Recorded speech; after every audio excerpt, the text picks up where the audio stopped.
Guk aukeratu dugun gaia barruko sentimentuak izan da, gehiena iritsi zaigun gaia izan delako.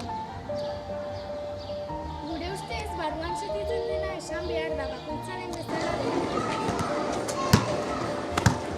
Gure ustez, pertsona batzuek barruan sentitzen dutena adierazten dute, baina beste batzuek berriz ez.